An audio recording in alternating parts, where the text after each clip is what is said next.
श्री सच्चिदानंद सद्गुरु साईनाथ महाराज की जय।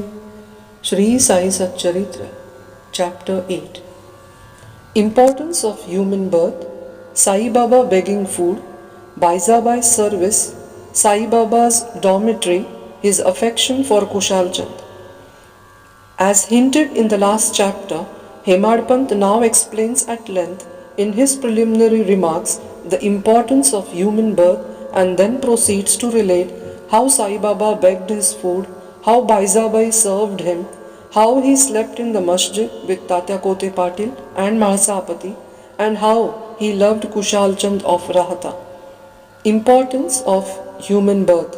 In this wonderful universe, God has created billions, 84 lakhs according to Hindu Shastra calculations of creatures or beings, including gods, demigods, insects, beasts, and men, inhabiting heaven, hell, earth, ocean, sky, and other intermediate regions.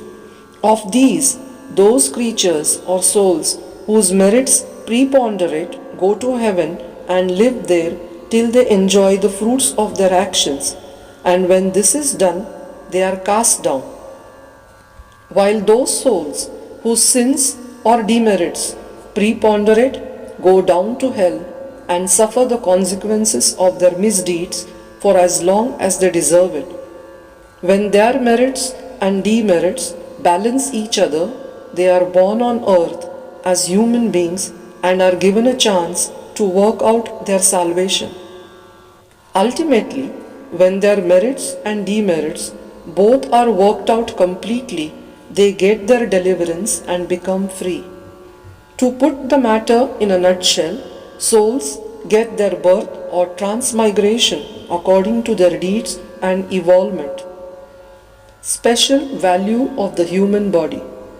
As we all know, 4 things are common to all the creatures, viz. Food, sleep, fear, and sexual union.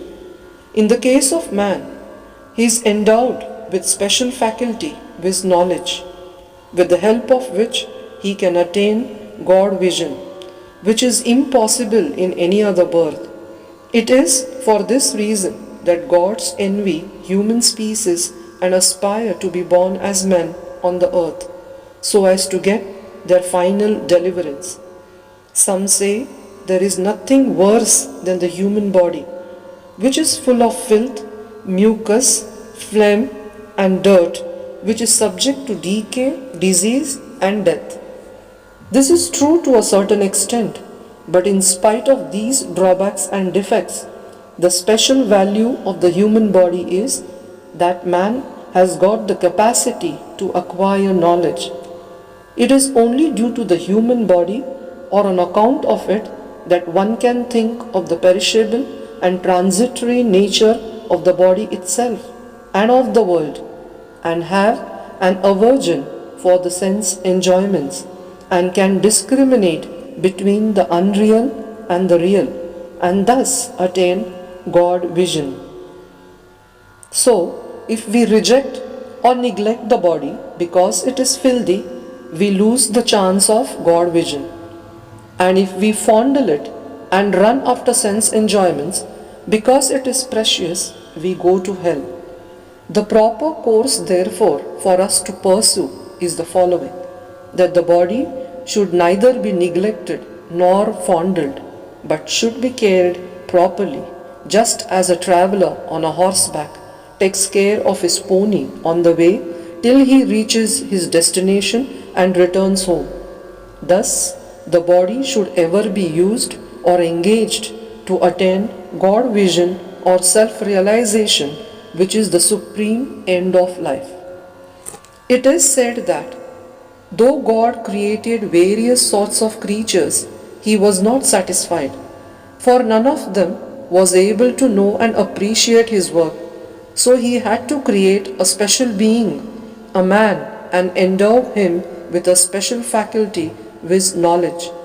And when he saw that man was able to appreciate his Leela, marvelous work, and intelligence, he was highly pleased and satisfied. Wide Bhagavad. So really it is fortunate to get a human body, better still to get birth in a Brahmin family, and best to get an opportunity of having recourse to Sai Baba's feet and surrendering to him. Man's endeavor. Realizing how precious the human life is and knowing that death is certain and may snatch us at any time, we should be ever alert to achieve the object of our life. We should not make the least delay but make every possible haste to gain our object, just as a king leaves no stone unturned to seek his lost son.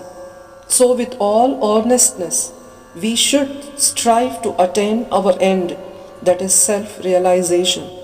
Casting aside laziness, warding off drowsiness, we should day and night meditate on the self.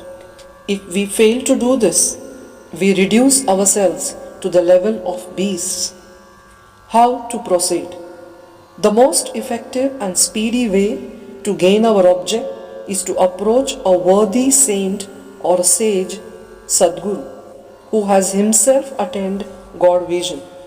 What cannot be achieved by hearing religious discourses and study of religious texts is easily obtained in the company of such worthy souls. Just as the sun only gives light, which all the stars put together cannot do, so the Sadguru alone imparts spiritual wisdom, which all the sacred books and sermons cannot do. His movements and simple talks give us silent advice. The virtues of forgiveness, calmness, disinterestedness, charity, benevolence, control of mind and body, egolessness, etc., are observed by the disciples as they are being practiced in such pure and holy company. This enlightens their mind and lifts them up spiritually. Sai Baba was such a sage or a Sadguru. Though he acted as a fakir, mendicant, he was always engrossed in self. He always loved all beings in whom he saw God or divinity. By pleasures, he was not elated. He was not depressed by misfortunes. A king and a pauper were the same to him. He, whose glance would turn a beggar into a king, used to beg his food from door to door in Shirdi. And let us now see how he did it. Baba begging food. Blessed are the people of Shirdi, in front of whose houses Baba stood as a beggar and called out, "O Mai, give me a piece of bread," and spread out his hand to receive the same.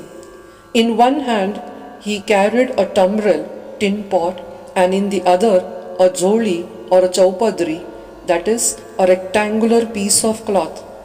He daily visited certain houses and went from door to door. Liquid or semi-liquid things such as soup, vegetables, milk or buttermilk were received in the tin pot, while cooked rice, bread and such solid things were taken in the joli. Baba's tongue knew no taste, as he had acquired control over it. So how could he care for the taste of the different things mixed up together? Whatever things he got in his joli and in the tin pot were mixed together and partaken by Baba to his heart's content. Whether particular things were tasty or otherwise was never noticed by Baba, as his tongue was devoid of the sense of taste altogether. Baba begged till noon, but his begging was very irregular. Some days he went a few rounds, on other days up to 12 noon. The food thus collected was kept in a kundi, that is, the earthen pot. Dogs, cats, and crows freely ate from it, and Baba never drove them away. The woman who swept the floor of the masjid took some 10 or 12 pieces of bread to her house, and nobody prevented her from doing so. How could he, who even in dreams never warded off cats and dogs by harsh words and signs, refuse food to poor, helpless people? Blessed indeed is the life of such a noble person. People in Shirdi took him in the beginning for a mad fakir. He was known in the village by this name. How could one who lived on alms by begging a few crumbs of bread be revered and worshipped? But this fakir was very liberal of heart, detached and charitable. Though he looked restless from outside, he was firm and steady inside. He was inscrutable. Still, in that small village, there were a few kind and blessed people who recognized and regarded him as a great soul. One such instance is given below. Baizabai's brilliant service. Tatya Kote's mother, Baizabai, used to go to the woods every noon with a basket on her head containing bread and vegetables. She roamed in the jungle 3 miles, trampling bushes and shrubs in search of the mad fakir, and after finding him out, fell at his feet. The fakir sat calm and motionless in meditation, while she placed a leaf before him, spread her things, eatables, bread, vegetables, etc. thereon, and fed him insistently. Wonderful was her faith and service. Every day she roamed at noon in the jungles and insisted Baba to partake of the lunch. Her service, upasana or penance, by whatever name we call it, was never forgotten by Baba till the end. Remembering fully what service she rendered, Baba benefited her son significantly. Both the son and the mother had great faith in the fakir, who was their God. Baba often said to them that fakiri, mendicancy, is real, lordship, riches, is transient. After some years, Baba left going into the woods and began to live in the village and take his food in the masjid. Hence, Baizabai's trouble of roaming in the jungles ended. Dormitory of Trio. Ever blessed are the saints in whose heart Lord Vasudeva dwells, and fortunate indeed are the devotees who get the benefit of the company of such saints. 2 such fortunate fellows, Tatya Kote Patil and Bhagat Masahapati, equally shared the company of Sai Baba. Baba also loved them both. These 3 persons slept in the masjid with their heads towards the east, west and north, and with their feet touching one another at the center. After spreading their beds, they lay on them, chit-chatting and gossiping till late at night. If any one of them showed any signs of sleep, others would wake him up. For instance, if Tatya began to snore, Baba at once got up and shook him from side to side and pressed his head. If it was Masapati, he pulled him close, stroked his legs and patted his back. In this way, for a period of 14 years, Tatya, leaving his parents at home, slept in the masjid on account of his deep love for Baba. How happy and never to be forgotten were those days. How to measure that love and how to value the grace of Baba. After the passing away of his father, Tatya took charge of the household affairs and began to sleep at home. Khushal Chand of Rahata. Baba loved Ganpat Kote Patil of Shirdi. He equally loved Chandrabhanu Shet Marwadi of Rahata. After the demise of this Shet, Baba loved his nephew Khushal Chand equally or perhaps more and looked after his welfare day and night.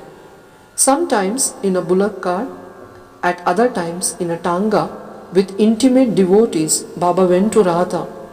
People of that village would come out with band and music and receive Baba at the gate of the village and prostrate before him. Then he was taken into the village with great eclat and ceremony. Kushalchand took Baba to his house, seated him on a comfortable seat, and gave him a good meal. Then they talked freely and merrily for some time, after which Baba returned to Shirdi, giving delight and blessings to all. Shirdi is midway and equidistant from Rahata on one side, south, and Nimgaon on the other, north. Baba never went beyond these places during his lifetime. He never saw any train nor travelled by it. Still, he knew exactly the timings of arrival and departure of all trains. Devotees who acted according to Baba's instructions given at the time of taking his leave fared well, while those who disregarded them suffered many a mishap and accident. More about this and other matters will be told in the next chapter. Note an incident given at the end of this chapter showing Baba's love for Kushalchand, how he asked one afternoon Kaka Saheb Dikshit to go to Rahata and fetch Kushalchand to him, and at the same time appeared before Kushalchand in his noon nap asking him to come to Shirdi, is not given here as it is described in the book Satcharitra later on in chapter 30. Bow to Shri Sai, peace be to all. Shri Sachidananda Sadguru Sainath Maharaj Ki Jai.